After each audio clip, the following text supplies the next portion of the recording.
देखो कि कौन सुन रहा है प्रवचन? तुम कह रहे हो कि हम पंडाल में नहीं है, कोई फर्क नहीं पड़ रहा है। गर्भ में रहने वाला, वो अभिमन्यु की कहानी आती ना, गर्भ में रहने वाले का पुण्य कह रहा बाबा जी प्रवचन बदलो, बाबा जी प्रवचन बदलो, मेरा पुण्य है, मैं इस दुनिया में मरने के लिए नहीं जिंदा रहने के लिए आया हूं और ये आप ही बचा सकते हो मुझे। मैं स्तब्ध रह गया और वो आकर इतने रोए, महाराज जी मैं आज मरवाने वाला था इस बालक को। और उन्होंने पूरे पर्चे दिखाए, महाराज देखो ये अपॉइंटमेंट था, डॉक्टर का लेट होना, और हमारे मन में इसकी बुद्धि ने कहा कि लेट होने से कुछ फर्क नहीं पड़ेगा। उसने अपने माँ बाप की बुद्धि बदली कि थोड़े 10 मिनट प्रवचन सुन लो वैसे ही जाके। उधर माँ बाप की बुद्धि बदली, उधर डॉक्टर को लेट किया, इधर हमारी बुद्धि बदल गई, प्रवचन हुआ और वो बालक बच गया। वो बालक आज भी जिंदा है, परिवार का कुल दीपक है। आज उसके शादी ब्याह हो चुके, उसके भी बच्चे हैं। आता है उसके माँ बाप बहुत रोते हैं, महाराज ये बच्चा मेरा नहीं है, ये तो जीवन दाता तो आप हैं। और वो अभी भी जिंदा है, बताऊंगा नहीं क्योंकि किसी की इज्जत का सवाल है। हम 3 लोगों को पता है बस, माता पिता को, बेटे को भी बाद में बताया गया, बेटे को मालूम नहीं था, बेटे बताया गया बस। और मैंने भी कहा भैया तुम भी 3 के अलावा बता लेकिन मैं सुना रहा हूँ कहानी। बोलो किसके पुण्य से बोल रहा था? तो कौन कहता है कि मैं बोल रहा हूँ? तुम्हारा पुण्य हमसे बुलवा रहा है। कौन कहता है मैं बोल रहा हूँ? मैं तो बार बार उसी के बाद से मैं कहने लगा, मेरे मुख से कोई बात निकली है, जरूर दुनिया में वो पुण्यात्मा पैदा हो चुका है, अन्यथा निकलती नहीं। जैसे मैं कहता हूँ ना मंदिर आदि के लिए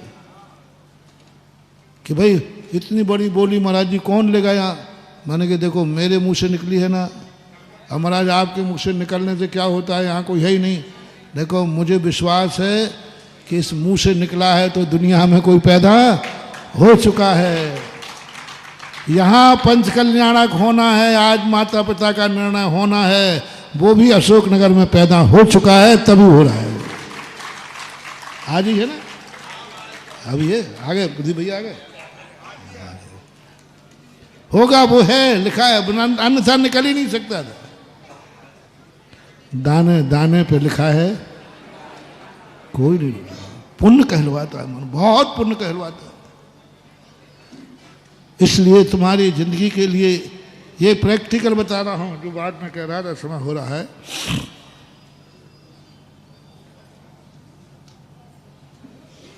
दुकान बंद करने की घोषणा हुई, पंचकर्मा की था, 5 दिन कोई प्रतिष्ठान नहीं खोलेगा। लेकिन समाज में कुछ ऐसे मन चले होते हैं, मैं खोलूंगा, कर लो क्या करना। अशोकनगर में भी होंगे 2-4 ऐसी बात नहीं, ज़्यादा नहीं होंगे। इधर कमेटी ने घोषणा की और वो क्या करते हैं, हम तो खोलेंगे, करो क्या करना। कुछ नहीं कर सकते, तो धर्म का मामला, कोई सरकार थोड़ी का डंडा लेके पहुंच जाएगा, चला कर खोलो। उसने कहा कि नहीं मैं तो खोलूंगा, और सारे लोगों की बंद रहेगी तो 5 दिन में सबसे ज़्यादा कमाई मेरी होगी। बात तो सही है, सब बंद रखेंगे तो एक ही जगह ग्राहक जाएंगे।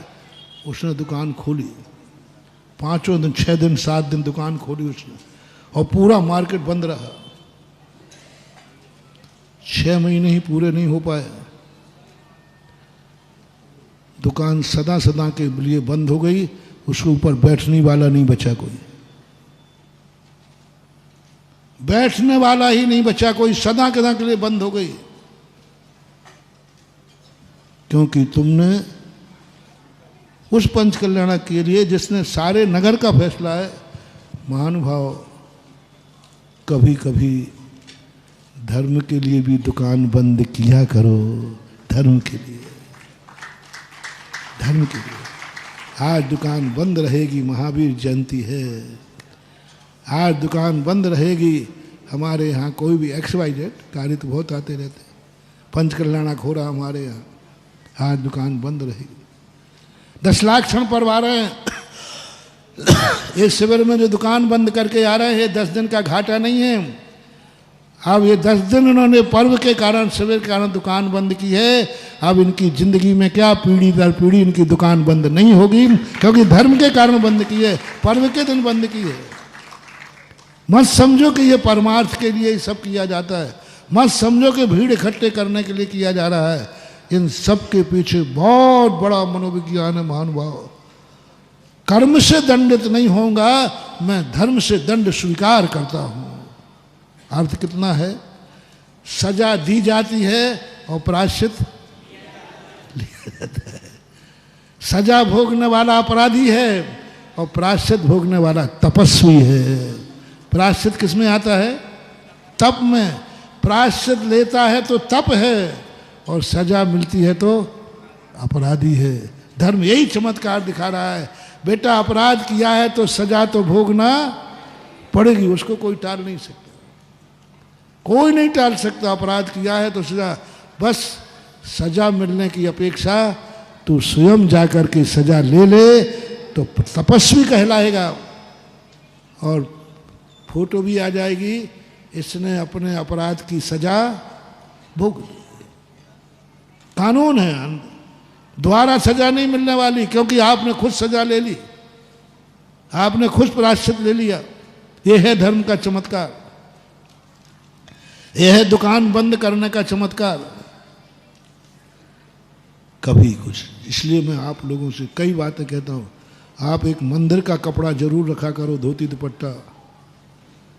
कभी जिंदगी में कम से कम एक धोती दुपट्टा मंदिर के नाम का, धर्म के नाम पर आप खरीदी करते हो। साल भर में एक खरीदी कपड़ों की, धर्म की भी किया करो। बच्चों को खूब खरीदो, एक धर्म की चीज भी बच्चे को खरीद के दो।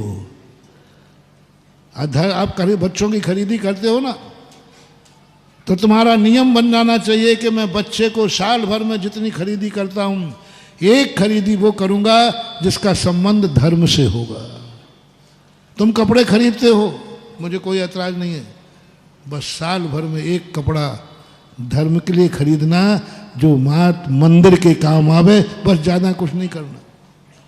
जाओ, तुम्हारी जिंदगी में कभी वे दिन नहीं आएंगे कि तुम्हारे तन पे कपड़े ही नहीं होगा। मुनि महाराज नहीं, गरीबी से, क्योंकि तुमने एक मंदिर का नियम लिया था कि मैं एक कपड़ा मंदिर।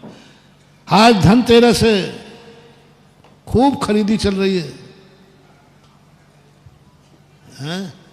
हालांकि मद्दा चल रहा है थोड़ा। अरे भाई देखो, यदि मैं तुम्हारी सारी बातें पता नहीं करूं तो वो प्रवचन में क्या बोलूं बताओ। तो मैं थोड़ा बहुत बाजार भाव पता कर लेता हूं, कुछ खरीदने के लिए नहीं, तुम्हारे लिए सुबह। लेकिन कोई बात नहीं, एक धर्म की चीज खरीदना है, धनतेरस है। जय जिनेंद्र। अगर आपको मेरी वीडियो अच्छी लगती है तो प्लीज़ मेरे चैनल को सब्सक्राइब करिए, लाइक करिए, शेयर करिए। इसी तरह से अपना प्यार मुझे देते रहिए।